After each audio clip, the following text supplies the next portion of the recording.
मित्रांनो, nursing CET 2026 या एक्झामची जर तुम्ही तयारी करत असाल तर हा व्हिडिओ फक्त तुमच्यासाठी आहे. कारण आजच्या लेक्चरमध्ये आपण डिफरंट टाइप्स ऑफ डॉक्टर पाहणार आहोत. मेन म्हणजे या टॉपिक मधून 100% एक प्रश्न एक्झाम मध्ये नक्कीच येतो. तर मित्रांनो, व्हिडिओ शेवटपर्यंत नक्की बघा. तर मी धरती तुमचे एज्युकेटर ग्लोबल ऑनलाईन ही युट्यूब चॅनलवरती तुमच्या सगळ्यांचं स्वागत करते. आणि आजच्या लेक्चरमध्ये आपण टाइप्स ऑफ डॉक्टर पाहूयात. डिफरंट टाइप्स ऑफ डॉक्टर आणि त्यांचं काम काय आहे, त्यासोबतच त्यांचे एक्झाम्पल्स, या सगळ्या गोष्टी पाहूयात. आता मित्रांनो, आपली जी नर्सिंग सीईटीची लाईव्ह बॅच आहे ती 15 तारखेपासून सुरू होतीये, येत्या सोमवारपासून. तर लवकरात लवकर बॅच जॉईन करा. त्या बॅच मध्ये तुम्हाला full syllabus live audio lectures मिळतील, रेकॉर्डेड लेक्चर्स मिळतील, full syllabus plus chapter wise test series असतील, 2000 plus MC question bank and full syllabus notes देखील असतील. पहा मित्रांनो, या सगळ्या गोष्टी तुम्हाला मिळणार आहेत. यासोबतच counselling process, mentorship, personal guidance, या सगळ्या गोष्टी मिळणार आहेत. आता नर्सिंग सीईटी सोबतच जर तुम्हाला पीसीएम सीईटी, पीसीबी सीईटी, जेडबलई, नीट या एक्झामला देखील टार्गेट करायचं असेल तर त्याची देखील लाईव्ह बॅच 15 तारखेपासून सुरू होते. तर लवकरात लवकर ही बॅच जॉईन करा. आता तुम्हाला हे पाचही कोर्स घ्यायचे असतील तर आपल्याकडे कॉम्बो ऑफर सुरू आहे, ती म्हणजे फक्त 10,000 रुपये तुम्हाला 5 कोर्स मिळतील. आणि जर कुठलाही एक कोर्स बाय करायचा असेल तर तशी देखील आपल्याकडे फॅसिलिटी आहे. तर सिंगल कोर्स फक्त 5,000 रुपयाला तुम्हाला मिळणार आहे. आता मित्रांनो, कोर्स जॉईन करण्यासाठी दिलेल्या नंबरवरती तुम्ही कॉन्टॅक्ट करू शकता किंवा प्ले स्टोर वरती जाऊन ग्लोबल ऑनलाईन ऍप हे डाउनलोड करा. त्यानंतर ऍप्लिकेशन ओपन करा. ऍप्लिकेशन ओपन केल्यानंतर नाव आणि नंबर एंटर केल्यानंतर तुम्हाला असा इंटरफेस समोर येईल. इंटरफेसच्या डाउनवर्ड साईडला पहा, स्टोअरच आयकॉन असेल, त्यावरती क्लिक करायचं. त्यावरती क्लिक केल्यानंतर तुम्हाला कोर्सेसचं पेज दिसेल. कोर्सेसच्या पेजच्या सर्च बॉक्समध्ये तुमच्या कोर्सचं नाव टाईप करा. खाली कोर्स येईल, तो कोर्स ओपन करा आणि एनरोल करा. त्यानंतर कोर्सेसच्या सगळ्या गोष्टी तुम्हाला ऍक्सेस होतील. आता मित्रांनो, एकदा का तुम्ही कोर्स एनरोल केला त्यानंतर कोर्सेसच्या सगळ्या गोष्टी ऍक्सेस होतात. आता आपल्या कोर्समध्ये सगळ्या गोष्टी ऑलरेडी जशाच्या तशा आहेत, अवेलेबल आहेत. तुम्ही ज्या टाइमला कोर्स एनरोल कराल त्या टाइमला सगळ्या गोष्टी ऍक्सेस होतील आणि त्या दिवशीपासून लाईव्ह लेक्चर देखील सुरू केलं जाईल. यासोबतच व्हॉट्सअप ग्रुपवर देखील ऍड केलं जातं. एवढ्या सगळ्या फॅसिलिटीज तुम्हाला मिळणार आहेत. आता चालूयात आपल्या टॉपिक कडे आजच्या, जो आहे common types of doctors. First आहे पहा कॉमन टाइप, जो आहे ॲलर्जिस्ट, इम्युनॉलॉजिस्ट. हे काय करतं तर ॲलर्जीजला ट्रीट करतं किंवा इम्युनी सिस्टीमचे जे प्रॉब्लेम्स असतात तर त्या प्रॉब्लेम्सला ट्रीट करायचं काम असतं ॲलर्जिस्ट किंवा इम्युनॉलॉजिस्टचं. आता यामध्ये एक्झाम्पल्स कोणते येतात तर डस्ट ॲलर्जी येतं, food allergy, skin rashes due to allergy, asthma cause by allergies, हे सगळं जे येतं त्याचे एक्झाम्पल येतात. नंतर हा ॲनेस्थेशिओलॉजिस्ट. आता हे काय करतं, हे डॉक्टर जे असतात ते ॲनेस्थेशिया देतात आणि बॉडीचं पेन जे आहे, आता वेगवेगळ्या डिफरंट टाइप्स ऑफ सर्जरी होतात. आता त्या सर्जरीच्या वेळेस खूप जास्त त्रास होतो पेशंटला. सो तो त्रास कमी करण्यासाठी एक प्रकारचं इंजेक्शन दिलं जातं, त्याला अनेस्थेशिया म्हणलं जातं. आणि जे देणारे स्पेशलिस्ट असतात अनेस्थेशिया, तर त्यांना म्हणायचं अनेस्थेशियोलॉजिस्ट. नेक्स्ट डॉक्टर आहे कार्डिओलॉजिस्ट. कार्डिओलॉजिस्ट काय करतात तर हार्ट रिलेटेड जे पण डिसीज आहेत तर ते डिसीज कार्डिओलॉजिस्ट बरे करतात, त्यांच्याकडे काम असतं. एक्झाम्पल्स कोणत्या येणार, heart attack, high BP, heart rhythm problems, chest pain checkup, तर हे सगळं कार्डिओलॉजिस्ट कडे असतं. नंतर येतं डर्मॅटोलॉजिस्ट. डर्मॅटोलॉजिस्ट यांचं काय काम असतं तर स्किन, हेअर, नेल, हे सगळे जे प्रॉब्लेम्स असतात तर ते ट्रीट करतात. आता याच्यामध्ये म्हणायला गेलं तर pimples, hair fall, skin infection, हे सगळे जे प्रॉब्लेम्स आहेत ते डर्माटोलॉजिस्ट ट्रीट करतात. नेक्स्ट आहे एंडोक्रायनॉलॉजिस्ट. आता हे काय करतात तर हार्मोन रिलेटेड जे पण डिसीजेस आहेत ते ट्रीट कोण करतात तर एंडोक्रायनॉलॉजिस्ट. आता याच्यामध्ये कोणते एक्झाम्पल येतात तर थायरॉइड येतं फर्स्ट ऑफ ऑल, त्यानंतर डायबिटीज येतं, पीसीओएस येतं, लहान मुलांमध्ये वाढीचा प्रॉब्लेम असतो, हाईट वाढीचा प्रॉब्लेम असतो, तर ते सुद्धा एंडोक्रायनॉलॉजिस्ट हे डॉक्टर ट्रीट करतात. नंतर आहे गॅस्ट्रोएंट्रोलॉजिस्ट. हे काय करतात तर ते डॉक्टर स्टमक रिलेटेड किंवा आणि डायजेस्टिव्ह सिस्टीम रिलेटेड जे पण प्रॉब्लेम्स असतात तर ते ट्रीट करतात. आता इथे बघा एक्झाम्पल्स कोणता येणार, तर ऍसिडिटी, लिव्हरचे जे प्रॉब्लेम्स असतात, गॅस किंवा ब्लोटिंग, अल्सर्स, हे झाले सगळे त्याचे एक्झाम्पल्स. नंतर आहे हेमाटोलॉजिस्ट. हे काय करतात डॉक्टर किंवा स्पेशालिस्ट, तर हे ब्लड रिलेटेड जे पण डिसीजेस असतात तर ते ट्रीट करतात. एक्झाम्पल येतं यामध्ये ॲनेमिया, त्याच्यामध्ये रक्त कमी होतं, ब्लड कॅन्सर येतं, क्लॉटिंग प्रॉब्लेम, प्लेटलेट्स इश्यू, हे सगळे हेमॅटोलॉजिस्ट मध्ये होतं. आता नेक्स्ट डिसीज पाहूयात, ऑस्पाइस अँड पॅलिएटिव्ह केअर स्पेशालिस्ट. हे काय करतात, तर हेल्प सिरियस और terminal patients stay comfortable and pain free. आता एखादं पेशंट खूप म्हणजे त्याच्या लास्ट स्टेजमध्ये आहे, खूप सिरियस आहे, तर त्या पेशंटला एकदम कम्फर्टेबल करण्यासाठी, दुःख त्यांचं नाहीसं करण्यासाठी या डॉक्टरांची मदत होते. जसे की आता एक्झाम्पल घेतलं, कॅन्सरची लास्ट स्टेज मध्ये केअर घेणे, old age painful diseases, end of life care, असे हे जे वेगवेगळे एक्झाम्पल्स आहेत. नंतर आहे नेफ्रोलॉजिस्ट. तर हे सर्जन जे स्पेशलिस्ट जे असतात तर ते किडनी डिसिजेस ट्रीट करतात. ज्याच्यामध्ये एक्झाम्पल्स येतात kidney failure, kidney infection, dialysis care, kidney stone पण येतं. आता जे किडनी स्टोन आहे ते युरोलॉजिस्ट सुद्धा ट्रीट करतात. सो किडनी स्टोन जो प्रॉब्लेम आहे तर ते न्यूरोलॉजिस्ट आणि सॉरी नेफ्रोलॉजिस्ट आणि युरोलॉजिस्ट हे दोन्ही सर्जन ट्रीट करतात, सॉरी स्पेशालिस्ट ट्रीट करतात. नंतर आहे न्यूरोलॉजिस्ट. न्यूरोलॉजिस्ट काय करतात, तर ब्रेन रिलेटेड जे पण प्रॉब्लेम्स आहेत, nerves related, nervous system related जे पण प्रॉब्लेम्स आहेत तर ते न्यूरोलॉजिस्ट ट्रीट करतात. नेफ्रोलॉजिस्ट आणि न्यूरोलॉजिस्ट हे दोन्हीही वेगवेगळे आहेत.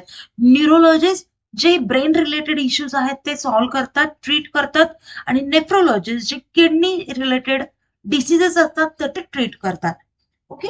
आता न्यूरोलॉजिस्टचे एक्झाम्पल्स कोणते येतात, पॅरालिसिस, मायग्रेन, याच्यासोबत नर्व पेन, हे जे डिसिजेस आहेत ते एक्झाम्पल्स न्यूरोलॉजिस्टचे आहेत. नंतर आहे ऑब्स्टेट्रिशियन किंवा गायनोकॉलॉजिस्ट.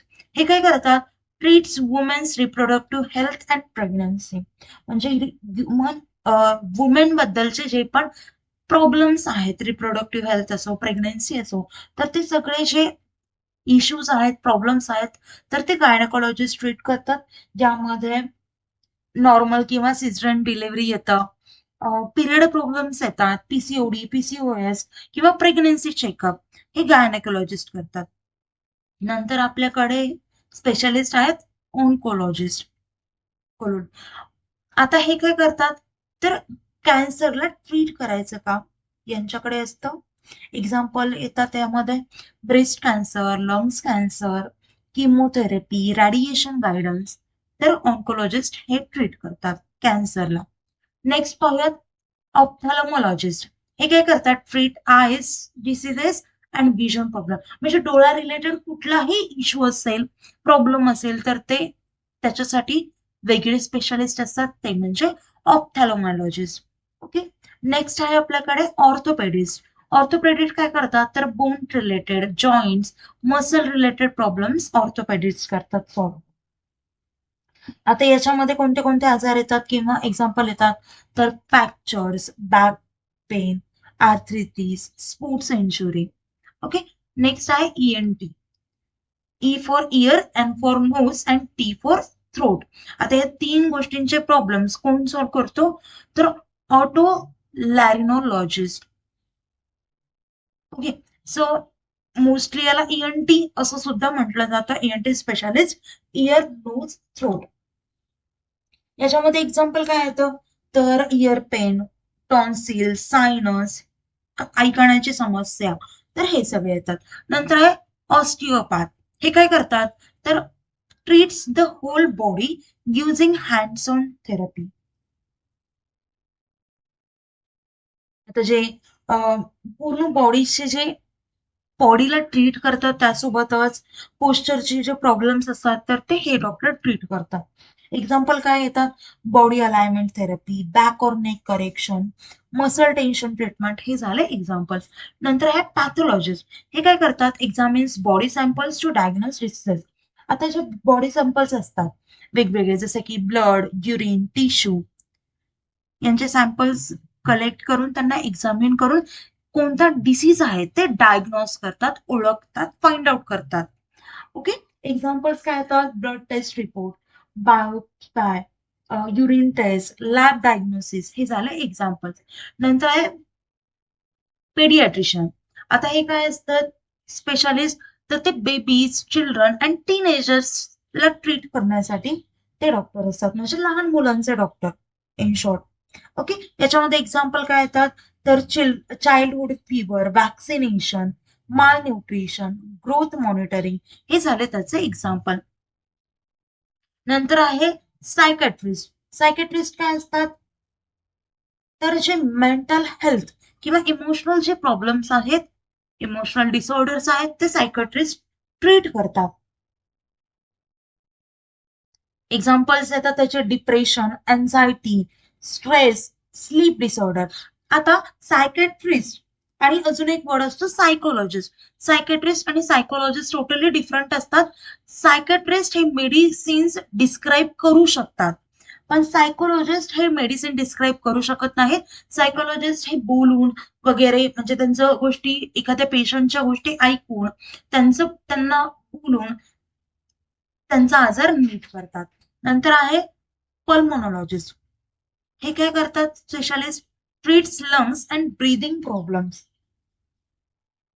आता याच्यामध्ये एक्झाम्पल्स येतात अस्थमा, निमोनिया, ब्रीदिंग डिफिकल्टी.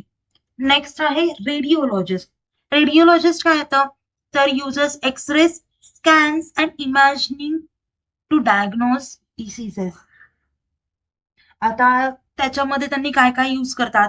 तर एक्सरे यूज करतात, सिटी स्कॅन यूज करतात, MRI, अल्ट्रासाऊंड, ह्या सगळ्या गोष्टी यूज करतात एखादं डिसीज फाइंड आउट करण्यासाठी. एक्झाम्पल्स येतात यामध्ये. एक्सरे कशासाठी केलं जातं? तर फ्रॅक्चरसाठी. MRI ब्रेनसाठी केलं जातं. अल्ट्रासाऊंड प्रेग्नन्सीसाठी केला जातो. आणि सिटी स्कॅन वगैरे इंजुरी झाली तर तेव्हा केला जातो.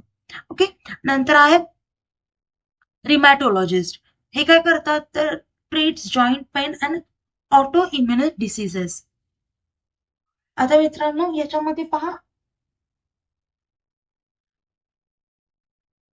एक्झाम्पल्स येतात जॉईंटमध्ये स्वेलिंग म्हणजे सूज, स्टिफनेस झालं, तर हे जे बाकीचे आहेत त्यासोबतच ऑटो इम्युन डिसऑर्डर्स, हे झाले एक्झाम्पल्स. नंतर आला युरोलॉजिस्ट.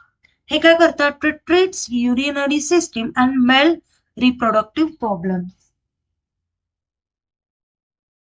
याच्यामध्ये येतं examples kidney stones, urine infection, male fertility issues, prostate problem. तर हे सगळे झाले त्याचे एक्झाम्पल्स. आता मी या लेक्चरमध्ये तुम्हाला कॉमन टाइप्स ऑफ डॉक्टर सांगितलं, त्याचे एक्झाम्पल्स. आता यामध्ये तुम्हाला एखाद्या वेळेस आजार विचारू शकतात, त्याचे स्पेशलिस्ट विचारू शकतात, किंवा तुम्हाला डिरेक्टली डॉक्टर दिला जातो, ते कशासाठी स्पेशल आहेत हे विचारलं जातं, त्यांची स्पेशालिटी विचारली जाते, किंवा सिच्युएशनल क्वेश्चन विचारले जातात. म्हणजे एखाद्या पेशंटला हार्टचा प्रॉब्लेम आहे किंवा हार्ट अटॅक आलाय, तर त्यांनी कोणत्या स्पेशालिस्टकडे जायला हवं, तर ते कोणते असतील? कार्डिओलॉजिस्ट. सो असे सिंपल टाईपचे क्वेश्चन्स तुम्हाला विचारले जातात आणि 99% यामधून एक तरी प्रश्न येतोच. सो हा टॉपिक व्यवस्थित करा, आणि खूप सोपं पण आहे, कारण बरेचसे वर्ड्स आपल्याला माहिती आहेत. सो इतकं हार्ड पण तुम्हाला जाणार नाहीये.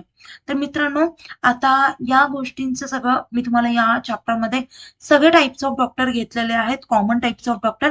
अजून तुम्हाला काही गोष्टींची माहिती हवी असेल तर जस्ट एक मेसेज करा कमेंटमध्ये, मी नक्कीच तुम्हाला रिप्लाय करेन. आणि कुठल्याही प्रकारचे डाऊट असेल तर मला विचारायला कधी घाबरू नका किंवा संकोच करू नका. आणि जरी तुम्हाला काही इश्यू वाटला तर मी नंबर देते इथे, त्या नंबरवरती तुम्ही कॉन्टॅक्ट सुद्धा करू शकता. आता आपले लेक्चर इथेच थांबूया. थँक्यू. Nice day. बाय.